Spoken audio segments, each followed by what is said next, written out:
You're listening to Melissa Gorga on Display with me, Melissa Gorga, on Podcast One. And the policeman was like, lady, make a decision. And Ben is yelling at me, and we just started dating, and I wanted to like me and not think I'm crazy. And I'm like, I don't know what to do. You're and like, do I go on a rapid chase and lose my life? And I didn't get in the car. And that is my biggest regret.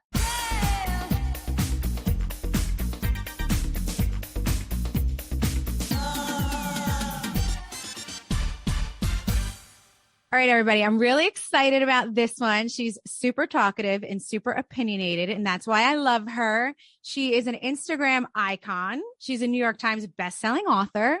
She's a podcast host and a comedian. Ladies and gentlemen, Claudia Oshry. I am so excited to be here. First of all, welcome to the podcasting world. You're a natural. We're so excited to have you, and I'm so excited to be here. Thank you. Thank you. Have you been listening a little bit? Of course. And you've been making news with a lot of your guests. Like, you're killing it.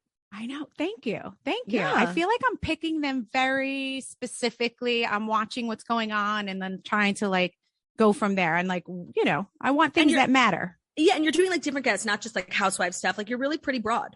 Good. Thank you. Well, that's from, you know, the queen of podcasts. Don't forget when they asked me once what my favorite podcast was in the OK Mag, it was, you know, The Morning Toast. Yes. I love that. Do you know I still call you girl with no job? For anyone out there who doesn't, know Claudia, I mean, she is girl with no job on Instagram. Okay. Which in itself just got so many followers just for the name. It's so clever. She is very opinionated. She's big on pop culture. Mm-hmm. You're super funny.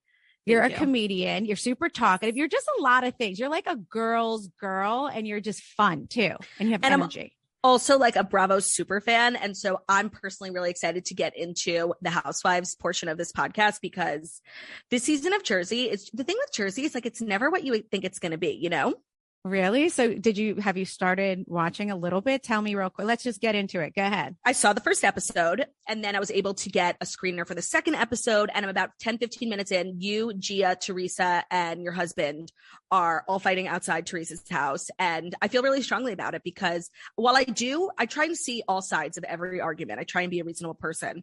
I do just sympathize most with your husband, because while of course, her dad is her dad, we need to just, be realistic and acknowledge like what he put the family through and how your husband really stepped in. And while it may be hurtful to hear some of the things being said about Joe Giudice, it's the reality. It is. And to be honest, Joe does get put in a really tough spot. It's such a hard spot, because there's nothing but love for Gia, like strong love, strong love, to where he feels like it's almost like his daughter. It's his goddaughter, but he feels very close to her, like he can treat her like a daughter. And I think Gia really took him by surprise in her tone. And see, I grew up in a Jewish family, which I feel is very similar to Italian. And there's, a pecking order, and you just don't talk to adults like that. So I understand like how in the instant he just flipped, because I was raised the same exact way. Like, even if you have a problem, you have to communicate it in a respectful way. And I felt like she just came out really strong, which took him aback. He had to step away. He was in shock. I think I could tell, but I know him, and I can tell by looking at his face, watching it back, because I wasn't standing there for that. I had to actually see that happen on TV to see how it went down, because I questioned him, trust me, 1,000 times when we got home. I'm like, what did you do? Like, how did you approach her? And he's like, wait till you watch and you tell me what you think, and you're really it's sensitive. An adult thing. It's like the pecking order. It really is. And you're really sensitive to any sort of like Gorga Giudice drama. I know. Why? What is wrong with me? No, because you're right. Like, it brings you back to those awful times where like your family was torn apart, and any one argument, like you guys are just so close to, like, you don't want to get back there. So I feel like you swallow a lot of stuff because it's not worth getting into it, because you'll end up back where you were years ago. And I know you don't want to be there. So I think you put up with a lot of shit, especially from Teresa, for the sake of your family, keeping your family together, which is such an honorable thing to do. And it must take like so much patience. Yeah. Patience is, what? It also took practice. I'm not going to lie, because in the beginning I was sensitive, Sally. Mm-hmm. I really was. I was emotional. I put emotion into it all. I would break down. I'd be like, stop hurting us. Like now, for real. Now I'm just like, you know what? You don't like it? Take a fucking walk. Like I'm so different now. It's amazing what 10 years does. I mean, I started the show at 30, 31 Right. and now I'm 40. So it's like, what a difference in just how you would react to things. And where I'm just like, not just with Teresa, I'm talking in general with any housewife who gives me any shit. Like, it's a completely different ball game to me right now. Well, that also brings up Girls Trip, which I did watch, and I thought you were phenomenal on. I thought you looked snatched to the gods. Your outfits were on point. Your glam was on point. And I thought you did a really good job of like making real friendships with girls who you weren't like, I know you know Kyle already going in. I know you know Ramona, right. But I think you really did a good job. It must be really difficult to walk into a house with like such big personalities. Big personalities, every single one of them. You're on a show, so you want to take up space. You want to be prevalent, but you don't want to be annoying and you don't want to rub anyone the wrong way. And I thought you did a great job. Thank you. Yeah, that was super, super, super fun. That was like crazy. And everyone wanted to get in there because we knew they were bringing in like their top dogs, so to speak. And they were like bringing us in to like, make a show, but also have a good time. And it was hard to find like drama because we had fun. It was like we had so much fun. But of course, Ramona's always good for that. So how did you feel when you were cast? Because obviously there's a lot of talk. They weren't calling it Real Housewives All Stars, but I think a lot of us were. And it felt like they really chose the cream of the crop from each franchise. And I'm curious, I know this is your podcast, you're supposed to ask me questions, but I'm curious how that felt. I like it. I was happy when they called me. I really was, especially when I saw they were taking 2 from each franchise. I mean, come on. I think that, I've graduated in the been there a long time category. So, I mean, coming in at season 3, I feel I've been there forever at this point, and they get Joe all the time as a damn bonus. He's like the 7th housewife because he's the brother and the husband at the same time, Well, Jersey is so unique. And me and Jackie talk about this on our podcast all the time. You guys are so unique in the sense that like I could easily watch 60 minutes of your husbands and I'd be just as happy as watching 60 minutes of you guys. And I see it in other franchises. They try to replicate that. Like, in OC right now, there's a lot of like boyfriend, fiance hanging out. And I can't fast forward it fast enough, Yeah. We only want to see the Jersey men. We don't really want to see everybody else's husbands. I have to agree with you. And I'm being biased, but I'm not. I really don't want to watch any other franchise's husbands except for ours. For some reason, they're just more interesting than the rest. And speaking of husbands, like I can't really put into words how betrayed I feel that Frank Catania has a girlfriend. Can you tell me about her? Really? Are you obsessed? Are you in love? Wait, are we talking about the little one or the big one? The big one. I'm obsessed you want with the big boy. You want the big boy. I'm not talking about he for myself. Would love to include you in as well, though. I'm talking about Dolores. You're so married. Shit. I know. I forgot. I love your hubby as well. I always held out hope. And even though they were never going to get together, I still believe that. The fact that he was just always there for her was so fabulous. And now he's got another woman in his life. He does, but she always has another man as well. So what's fair is fair. I mean, he's never around. He's not. I think she's got a new one. She's got a new one. She's got a new sizzling one, which I have not met yet. I've had a little DM situation, a little bit here and there on Instagram, but haven't formally met him. So I will form my opinion on him when I meet him. But yeah, Frank Catania is just like a teddy bear that everybody just loves and always want to see him like take care of Dolores. And you just want to see him succeed. You do. You do. And he will. He's awesome. We've like known him forever. But anyway, speaking of, I want to talk to you a little bit about Girl with No Job because I want to know, and I think, some of my fans want to know too, like, how does one just decide, like, I have no job? Where does that come from? Just talk to me about it for a minute. Yes, I'm so glad you asked. You could also read about it in my book, Girl with No Job, The Crazy Beautiful Life of an Instagram Thirst Monster. But I'll give you the I feel like you started this. I'm going to give you a lot of credit. I feel like you did start the Instagram like phenomenon of like people following and getting info from like blogger type people. Well, so I always say, I think a lot of the success that I've had can be credited to the fact that I was just so early on Instagram. And I was early, not like posting pictures of me and my dog and my friends, but posting content, like trying to create a brand. So I started when I was in college in 2013, and Instagram was so new. And the only people using it were like trying to edit their photos. Cool. It wasn't like, it was almost a photo editing app. It wasn't a social media app. It certainly wasn't a place for brands to come. Right. And so I think so much of my success can be attributed to that. And I really didn't start this whole thing looking for, you know, a career out of it or money. I was just like having fun, dicking around. I was in college. I started a blog. It was on Tumblr. And then I made an Instagram account because I wanted like people to know about my Tumblr account. So I was like trying to promote my Tumblr on Instagram. And eventually Instagram just was moving so fast and I was having so much success that I ended up like dropping my Tumblr, and Instagram became the main focus. And over the years, I've kind of had many iterations of my brand. Like I do podcasts now and I do stand up, but Instagram has always been like the core, like the center, the home base of everything. And that's how I launched my podcast. And we got an audience. People were like, oh, I like this girl on Instagram. Let me follow her podcast. And then, oh, I like her podcast. Let me go see her on tour. Oh, I like her tour. Let me read her book. So it all starts with Instagram, and Instagram will always be like my number one focus because it feeds all these other different parts of my brand. Similar for, I feel like for you, for the show, like the show feeds feeds everything else, which the show fed my Instagram, which fed the brands, which fed the podcast, which fed the book, which fed envy. Knowledge is power. And when you know more, you can make better decisions for your body, your health, and your future. There aren't many decisions bigger than having a kid, but for many women, their fertility is a big question mark. That's why Modern Fertility was created. It's an easy and affordable way to test your fertility hormones at home with a simple finger prick. Mail it in with a prepaid label and you'll get your personalized results within 10 days. Traditional testing with your doctor can cost over $1,000, but Modern Fertility gets you the same info at $159, a fraction of the price. And if you go to modernfertility.com/display, you can get $20 off your first test. Also, if you have an HSA or FSA, you can put those dollars towards Modern Fertility. Right now, Modern Fertility is offering our listeners $20 off the test when you go to modernfertility.com/display.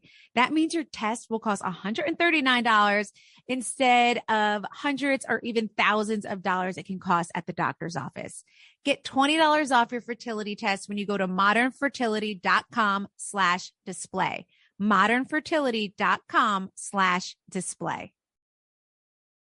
Valentine's Day is about love. For European Wax Center, waxing is their love language. Start feeling the love with the expertly trained wax specialist at the European Wax Center.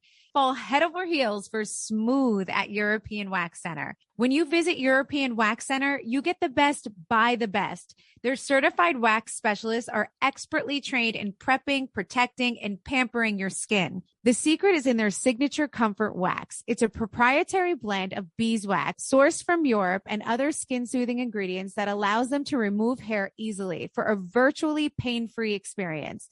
The European Wax Center online booking system makes getting a reservation simple and straightforward. You can also use the European Wax Center app to book your waxing service. Book your reservation today. Your first wax is free. I also did not have an Instagram. I started it when I got the show, and I'll never forget Jonathan Chebin was the one who was like, you need to get an Instagram now. And I'll never forget the way he explained it to me, because I was like on Twitter. Everybody was on Twitter at the time. And Twitter was like a hard place, man. It was, oof. Twitter was nasty, especially for Housewives at the time. Yes. Like when I first joined in those first couple seasons when it was like Melissa against Teresa. Yeah. Holy cow. If you could read some of these tweets, you'd feel bad. You'd be imagine. like, wow. I would feel bad. Horrific. And I remember Jonathan Chebin saying to me, he was like, Melissa, you just get these little likes and they just come so fast and you get all these likes. Like you gotta get on this thing. It's better than Twitter. It's better than Twitter. And I remember like, what? All right, let me try. So I feel like I kind of got into the game too on it, pretty early on when none of the other housewives were even into it that much. And I give that to Jonathan because he made me do that. First of all, I love Jonathan. I think he's such a nice guy and has been such a good friend to me over the years. And I think he gets like a lot of shit online, but people who know him personally have really good things to say about him. He's a lovely, kind person and he's been a good friend. And so I love that story. And you actually have a lot of followers on Instagram compared to other housewives. And I'm sure that's the reason. Yeah, I think I just I keep it clean too. Do you know what I mean? I don't overpost. I don't do every brand that asks me. I don't do all of that because I'm very smart about what I do. And I really only keep it to the products that I love. And, and I'm smart about what I'm posting. Like I'm not showing you my food every second and like my oatmeal with the egg next to it like once in a while, I feel like I think about things sometimes before I post them, Yeah. But it's tempting to share everything, to take every brand deal. And I think it's like, it feels good in the short run, but in the long run, you're setting yourself up for failure. Yeah. I mean, it's true. I mean, listen, you have over 3 million followers on Instagram. I mean, that's huge. I mean, like this success and fame, it can't come without some controversy, which I know that you've dealt with and things like that. Is that part hard?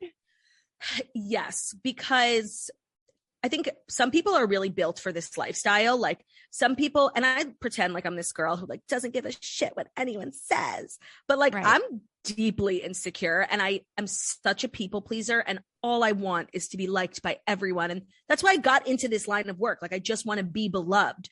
And for so long I was. And then, the more successful you get, you just open yourself up to controversy, scandal. And when it happened to me, it was like an earth-shattering moment.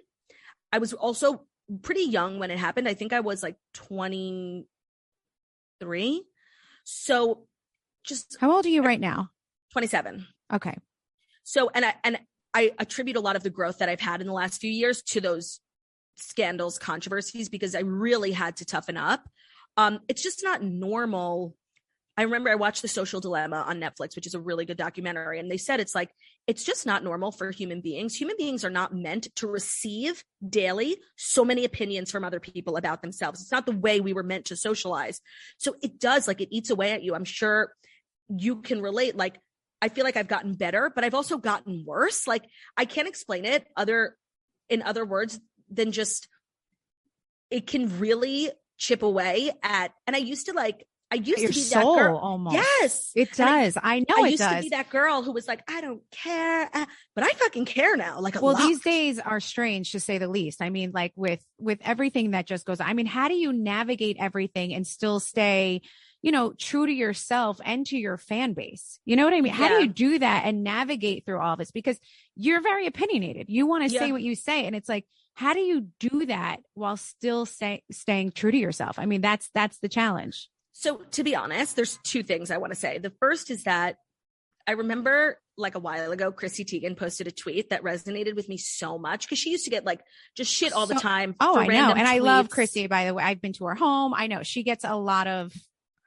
slack. And she was just like, it occurred to me a few years ago, I don't have to post every thought that I have. And I was like, oh my God, yes. Like, I don't need to post every single thing that comes into my mind. So now my thinking is like, if I want to take a strong opinion, I talk a lot on my podcast about pop culture. There's a lot of things going on. If I want to take a hard stance, which I normally don't, because I'm actually I'm a people pleaser. Like I'm always in the middle. I see both sides of everything. I see that. But if I do, I'm like, is this a hill I'm willing to die on? Is this something I want to go down for? And most of the time, if I feel really strongly, I'll go ahead with it. But then sometimes I'm like, not worth it. Not worth it. Is this a hot take that the world needs to hear? No, it's not. See? So you've learned that. That. And that comes with age, I think, too. Yes. I mean, speaking of culture, what are your thoughts on this canceled culture? I mean, cancel culture is like a thing right now. It's a thing. I think it's losing its power. So when the first time I got canceled was in 2018, and it was like this new thing. And they always say like the first through the wall is the bloodiest. And I wasn't the first by any means, but it happened to me really early in this cancel culture era.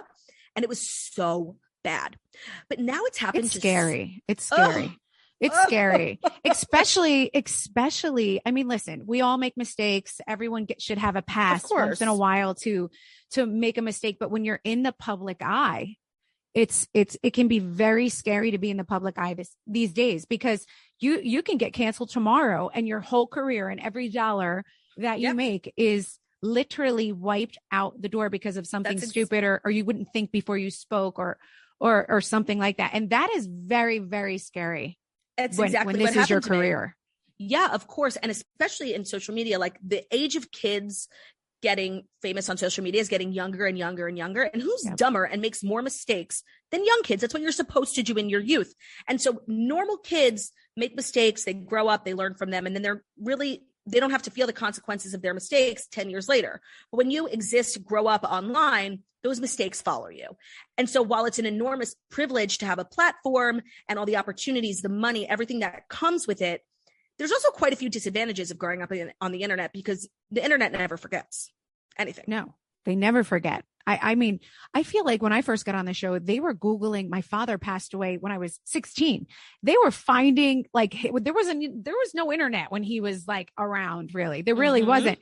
They were trying to find anything they could on my father. I was like, this is crazy. It's kind of scary being in the public eye. Did they ever find your long lost sister? No. Do you know how that went down though? I was in Walmart. I was at a Walmart. Okay. Cause there was a Walmart around the block from my house and I love Walmart. So me too. I love it. I love it to buy tampons and cups and plates and pajamas, cookies and tank tops for $2.99. I love Walmart. So I see, a medium there who we actually filmed with on the show. And she's like, we filmed with her, a year or two prior to that on the show. Yes. With the blonde hair about Teresa's mom with Teresa and Joe. She just randomly is like, Melissa, I've been looking for you. I really want to talk to you. You need to come to my office. I want to talk to you about your dad.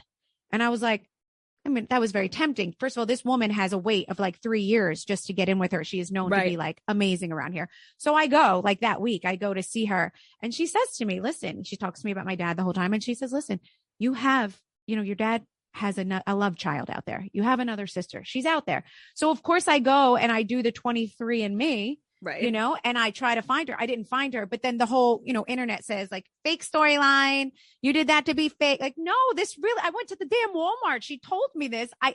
One day, if this woman pops up, like my sister, I'm going to laugh because on like 23andMe, she might not have done it yet. Right. But if she does do it, you could wake up one day and get an email and she's there. Exactly. That's what I'm saying. I could get an email and she could be there. They set you up because it looked like it literally came out of nowhere. See, is that how it came off to you too? We were like, what the fuck is Melissa talking about? Oh my God. You see how that goes? Yeah. See, this 100%. Is why. So sometimes I want to get on the fans when that happens. And I want to be like, where do you guys, but see, I feel like you're honest and true and you're saying it like it is, right? Yeah, it felt very weird. It did. Okay. So it felt very made up. Well, thank you for saying, no one has ever said that to me yet. No one. I feel like I've had this discussion a million times and not one person has been honest and said, Melissa, no, it did seem like it came out of left field. Yeah, no, girl, I'm always on your side and I'm going to tell you the truth. And it just felt like, what is this girl talking about? Oh my God. Wait, so when I just explained it to you just now, did you get it? Yes, obviously. Nobody wakes up one day and is like, I feel like I have a sister. But there's a backstory. You saw a medium, a well-respected medium, and okay, that just makes sense. Like, yeah. And listen, producers, like right before you start filming, they sit down with you. What's going on in your life? What's happening? Tell us what's happening this year. What are we going to see? And what's happening? And I'm like, oh my God, guess what? I just went to Walmart and guess what this lady said? They're like, what? We're filming that. Of course. You know what I mean? Yeah. So, but thank you for finally being honest. I feel like I needed someone to be honest with me. That's what I do. Physical health is important, but mental health should be just as important to you and to your loved ones.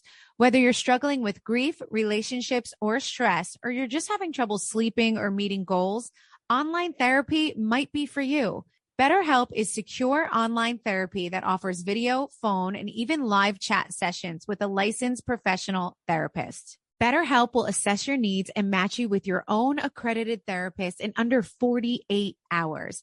And you don't have to sit around in an uncomfortable waiting room. Visit betterhelp.com/Gorga and join the over 2 million people that have taken charge of their mental health with the help of an experienced professional. Melissa Gorga on Display is sponsored by BetterHelp, and our listeners get 10% off their first month of online therapy at betterhelp.com/Gorga.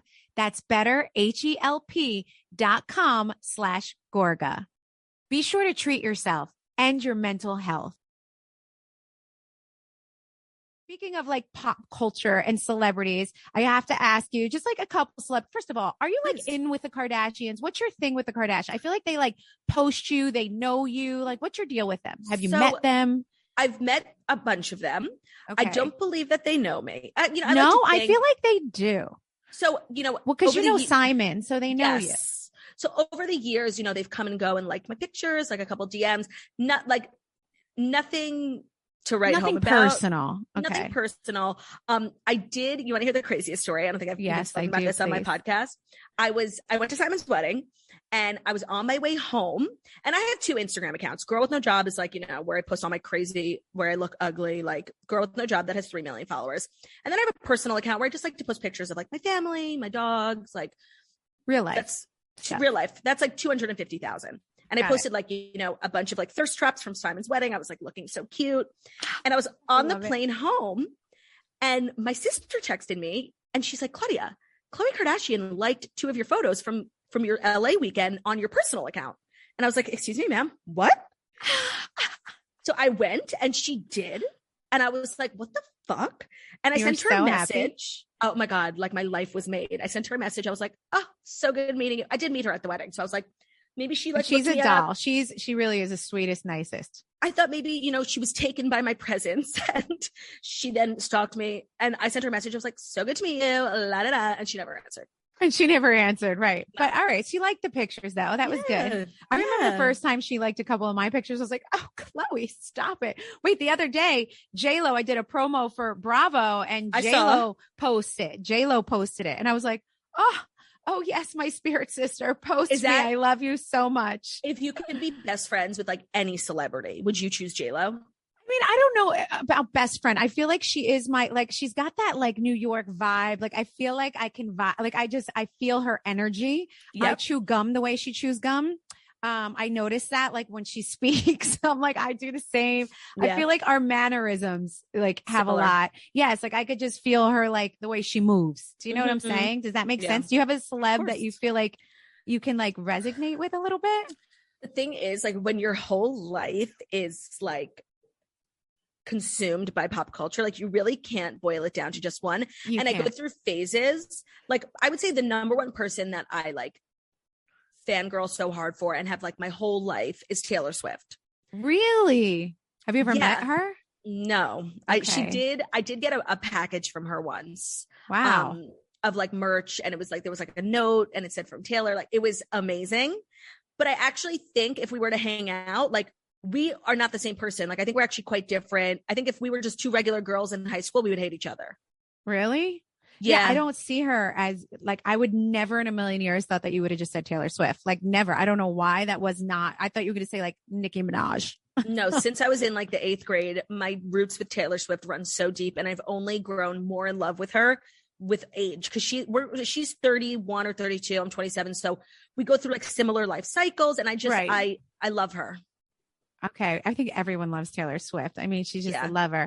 I mean, so what do you think about Kylie and this little baby that she secretly had? Wait, is the baby's name Angel? Are you going to bet on Angel? Because oh my God. Okay. So am I. So I'm actually not banking on Angel, but I'm banking on, and because I can't take credit for this. I saw TikTok.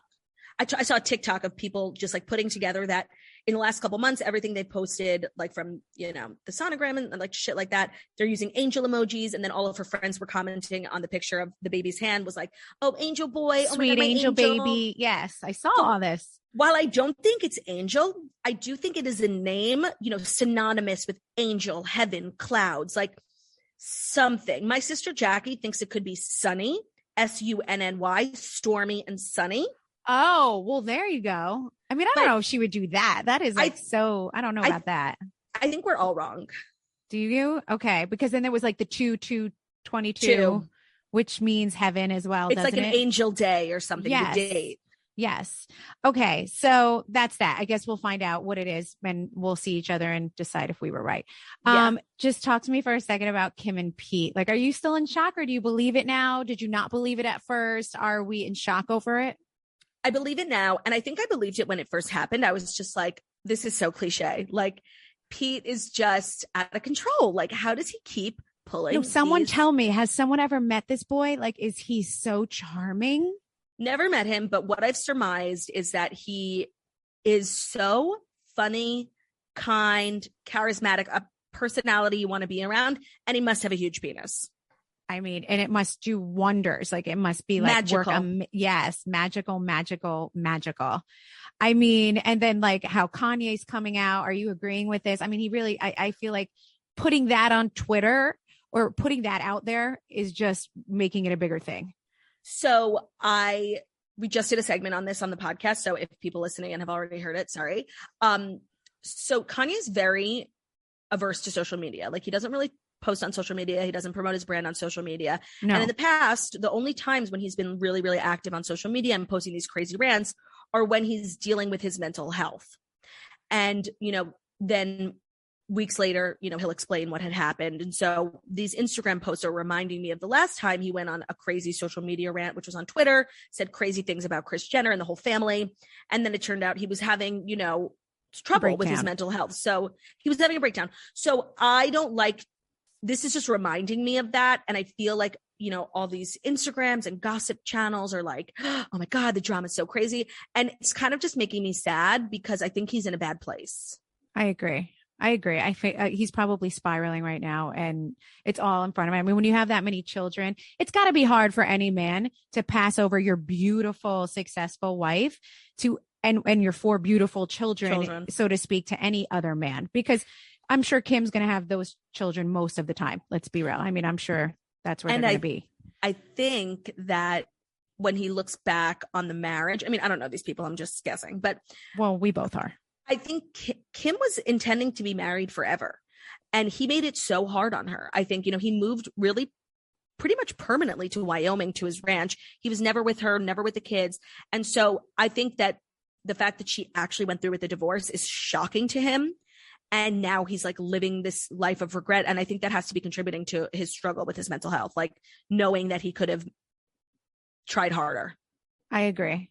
And that, I mean, do you ever see them patching anything up or you think this is the end of the end? No, I think at first I was like, you know what, maybe. And then I thought these are going to be really 2 healthy co-parents. They were together, spotted so many times. And I'm like, they're going to make this work. The modern family.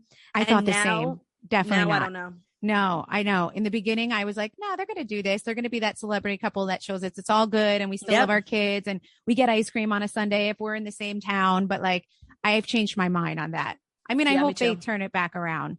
Yeah. And I will say, I don't think it's her. So I think she. No, I don't think it's her either. I think she tried. You know what I mean?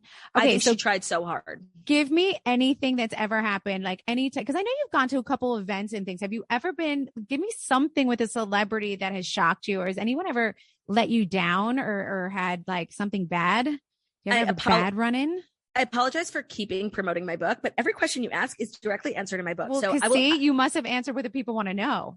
Yes. So I would say one of my craziest celebrity experiences and one that shocked me the most was when I spent a day on like this big yacht with a bunch of people, including Leonardo DiCaprio. Oh my God. And so when you think of Leonardo He's quiet, right? Is he very quiet? So you think yacht day, Leonardo DiCaprio, I've got a bottle of champagne, I'm wearing like my cute outfit. I thought we were gonna like rage our faces off, like get wasted. And he is extremely low key. See, I knew it. Peaceful, quiet. He wanted to go whale watching. I was like, this is boring. You're like, wait, I want to rage with Leo right now. What is happening? I was like, where's the Wolf of Wall Street when you need him? That's literally what I thought I was walking into, just because, you have an image of someone in your head, and it was the total opposite. And that's the thing about celebrities. Like, it's so cool to be around celebrities, but like, it really very quickly gets disappointing. Boring. Everyone in the room is like talking about the celebrity, and then if you're talking to the celebrity, they're talking about themselves. And it's like, what about me?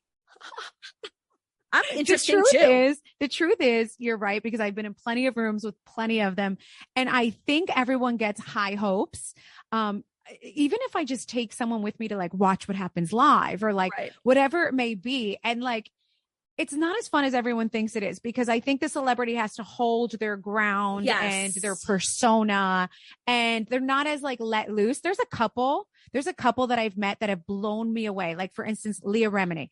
Oh, wow. The most amazing human like was yelling my name. I'm at a movie premiere for second act with J-Lo, and she's literally just like, Melissa Gorga joke, get over it. I was like, oh my God. It was like a quiet movie theater. She was just like, I love her. She's my type. She's my type. But I will say, of all like the experiences and things, I always have a great time at Watch What Happens Live. That I think Watch What Happens Live is the exception. Like, it's always fun. Agreed. No, they agreed. Give you alcohol and Andy's, and everyone loves Andy. Like, I think Watch What Happens Live, even if it's like bad guests, like I think it's always like really fun for fans to go.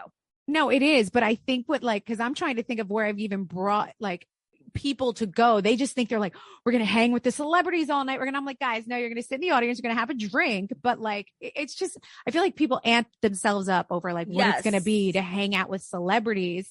And for the celebrities, this is a job. This is work. And then they want to go home and take their makeup off and go to sleep. Yeah. For women who suffer from any of the broad range of menopausal symptoms, who want safe and effective non-drug solutions they can trust, only Bonafide creates natural medical products that have earned the uncompensated recommendation of over 8,300 doctors to their patients on an ongoing basis. Bonafide is putting the days of period myths behind us. Women struggle with real health issues and deserve to be spoken to in a real, straightforward way that acknowledges and empathizes with their experience. Bonafide has helped over 333,000 women. Give Bonafide a try today. No hormones and no prescription required. To get 20% off your first purchase when you subscribe to any product, go to hellobonafide.com/Melissa and use promo code Melissa. That's hello, BONAFIDE.com/Melissa and code Melissa for 20% off at checkout. For best prices and free shipping, go directly to hellobonafide.com/Melissa. This is their best offer anywhere. So check it out and use promo code Melissa.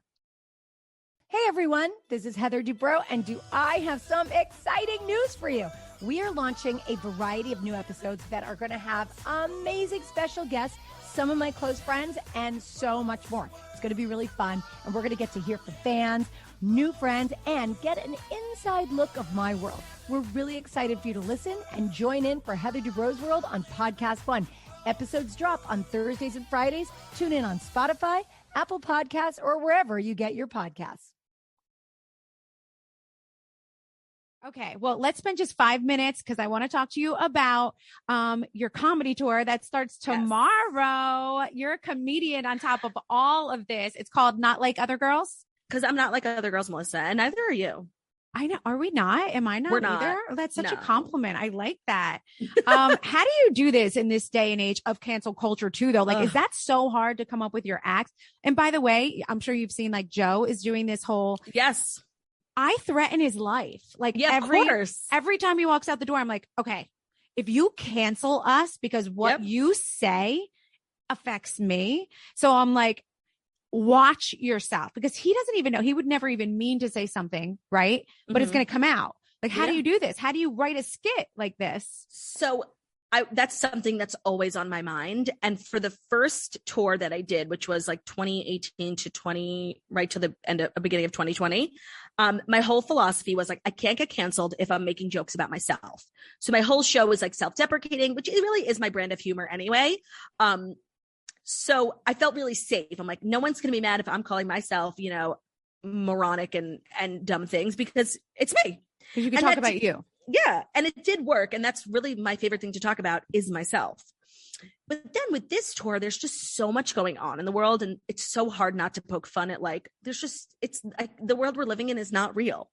So my material this time around is definitely pushing the envelope a little bit more, but I just watch a lot of comedy and I feel empowered to do that because yes, we live in this weird place where like in a minute, something you say can take your whole livelihood away. But comedy is like the last corner of the earth where you can safely make fun of things. And of course there's a line. Yeah, I know there's a line, and my line is pretty conservative. I know other comedians are way out there. I just think like this one corner of the universe where we can still be funny and just make fun of things like should be protected and it should be preserved.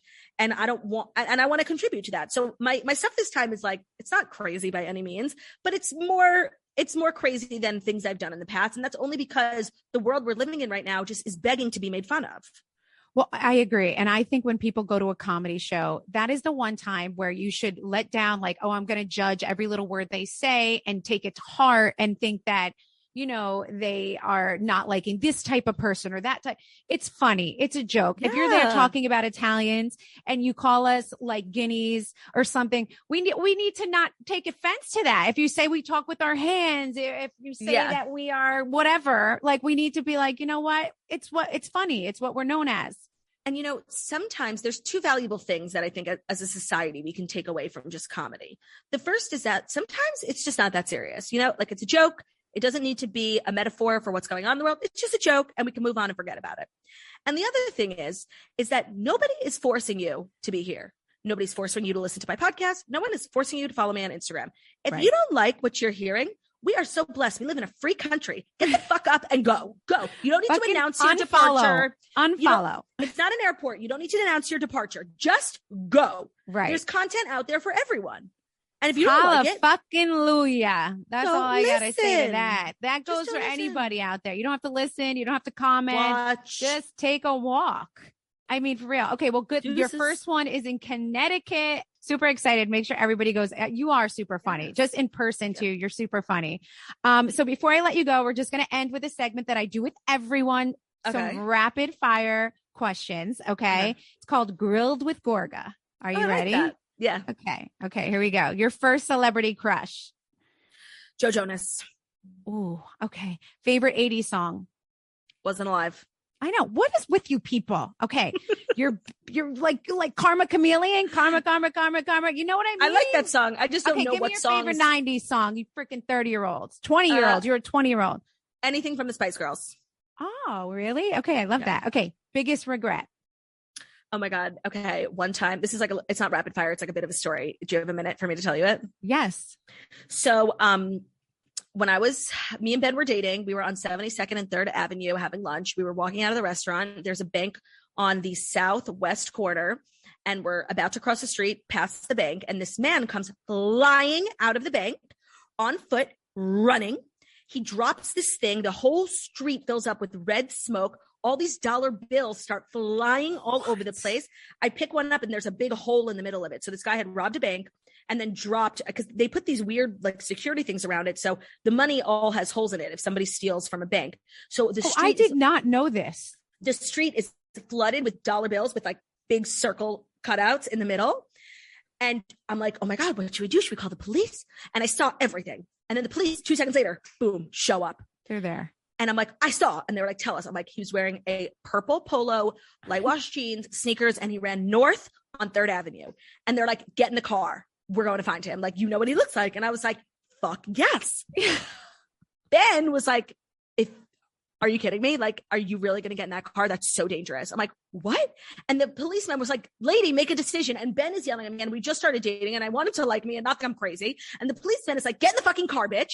And I'm like, I don't know what to do. You're and like, do I go on a rapid chase and lose my life? And I didn't get in the car. And that is my biggest regret. Well, I would totally say that's a huge regret. No one, by the way, had a story like that.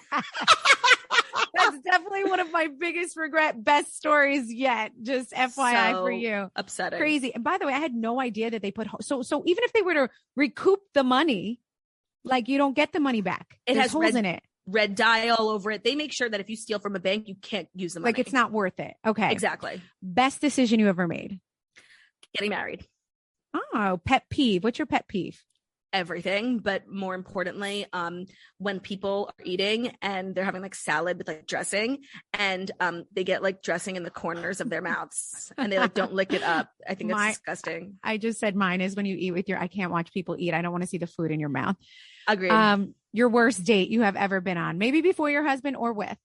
Okay, everyone's gonna hate this answer, but I've only ever been on one, and it was with Ben. Really? You're such a good girl. It was my first date when I was 18.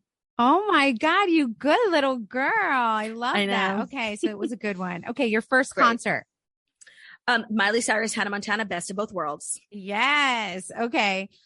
Give me something about you that would surprise us. I know we know it all. There's got to be something we don't know.